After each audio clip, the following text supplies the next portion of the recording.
নিয়মের সপ্তাহের প্রতিটি দিন এক এক দেবদেবীকে উৎসর্গ করা হয়ে থাকে। এর মধ্যে অন্যতম হল শনিবার। এই দিন কর্মফলের দেবতা সূর্যপুত্র শনিদেবের খুবই প্রিয় একটি দিন। এই দিন ভক্তিভরে সঠিক নিয়ম মেনে কিছু আচার বিচার পালন করলে জীবনে সুফল পাওয়া যায়। শাস্ত্র মতে প্রতি শনিবারে শনিদেবকে নীল অপরাজিতা ফুল দিয়ে পুজো করলে তিনি খুশি হন। এতে জীবনের সমস্যা এবং সাড়ে সাতি দশা থেকে মুক্তি পাওয়া যায়। এই পুজোর বাসন ব্যবহারের ক্ষেত্রে কিছু বিধিনিষেধ রয়েছে।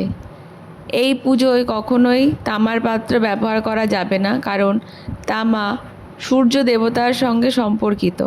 তাই বড় ঠাকুরের পুজোর সময় লোহার তৈরি পাত্র ব্যবহার করা উপযুক্ত বলে মনে করা হয়। শাস্ত্রমতে শনিদেবের পুজোর সময় কখনোই তার সামনে প্রদীপ জ্বালানো উচিত নয়। তার পরিবর্তে বটগাছের নিচে প্রদীপ জ্বালালে বেশি উপকার পাওয়া যায়। গ্রহরাজের বিগ্রহের সামনে পুজোর সময় তার চোখের দিকে ভুল করেও তাকানো যাবে না। এতে তার প্রকোপ সরাসরি আপনার জীবনে পড়তে পারে। এছাড়াও শাস্ত্রে যেটা বলা হয়, শনিদেবের পুজোর সময় পোশাকের রঙের দিকে খেয়াল রাখতে হবে। পুজোয় লাল রং একদম ব্যবহার করা যাবে না। শনি পুজোর সময় লাল জামাকাপড় পরা অশুভ বলে মনে করা হয়। শুধুমাত্র নীল বা কালো রঙের পোশাক পরে এই পুজো করতে পারেন, তাহলে আপনার জীবনে শনির দশা থেকে মুক্তি পাবেন। পশ্চিম দিক মুখ করে গ্রহরাজের পুজো করা উচিত। শনিবার পুজোর জন্য শুক্রবার রাতেই আপনি প্রস্তুতি নিন।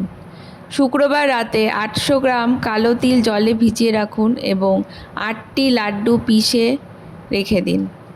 পরের দিন সকালে গুড়ের সঙ্গে মিশিয়ে একটি কালো ঘোড়াকে খাওয়ান। 8টি শনিবার এই রীতি পালন করলে শনিদেবের বিশেষ আশীর্বাদ পাওয়া যেতে পারে। এছাড়া শনিবার দিন কিছু বিধিনিষেধ পালন করতে হবে, যেমন এই দিন নিরামিষ আহার করুন এবং এই দিন অশুভ দৃষ্টি থেকে বাঁচতে মাংস একদম খাবেন না। শনির অশুভ প্রভাব থেকে মুক্তি পাওয়ার জন্য মহামৃত্যুঞ্জয় মন্ত্র এবং ওং নমঃ শিবায় মন্ত্র জপ করতে পারেন।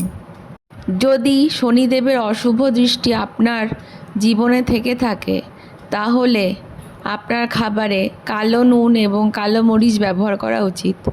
শনিবার বানরকে ছোলা ভাজা খাওয়ালে উপকার পেতে পারেন। এর পাশাপাশি মিষ্টি রুটিতে তেল মাখিয়ে কালো কুকুরকে শনিবার দিন খেতে দিলে তার কুদৃষ্টি থেকে রক্ষা পাওয়া যায়। একটি লোহার পাত্রে সরিষার তেল ভরে অন্ধকার ঘরে এটিকে রেখে দিন এবং তার সাথে একটি তামার মুদ্রা রেখে দিন। এতে আপনার জীবনের অশুভ দৃষ্টি থেকে আপনি বাঁচতে পারবেন। শনিদেবের অশুভ প্রভাব কাটাতে প্রতি শনিবার একটি কালো গরুকে খাওয়ান। এর জন্য প্রথমে তাকে একটি রুটি খাওয়ান, তারপর সিঁদুরের টিপ পরিয়ে দিন, তারপর লাড্ডু খাইয়ে প্রণাম করুন। এছাড়া প্রতি শনিবার পিপল এবং বট গাছের নিচে সূর্যোদয়ের আগে সরিষার তেলের প্রদীপ জ্বালিয়ে তাতে খাঁটি কাঁচা দুধ অর্পণ করুন এবং ধূপ জ্বালান। শনিবার আপনার হাতের দৈর্ঘ্যের মাপের সমান একটি কালো সুতো নিন এবং মালা হিসেবে আপনার গলায় ধারণ করুন। এভাবে আপনি শনিদেবের কুপ্রভাব থেকে বাঁচতে পারেন। এছাড়া এই দিন হনুমান চল্লিশা, ভৈরব চল্লিশা এবং শনি চল্লিশা পাঠ করতে পারেন। তাতে আপনি শনিদেবকে দ্রুত খুশি করতে পারবেন।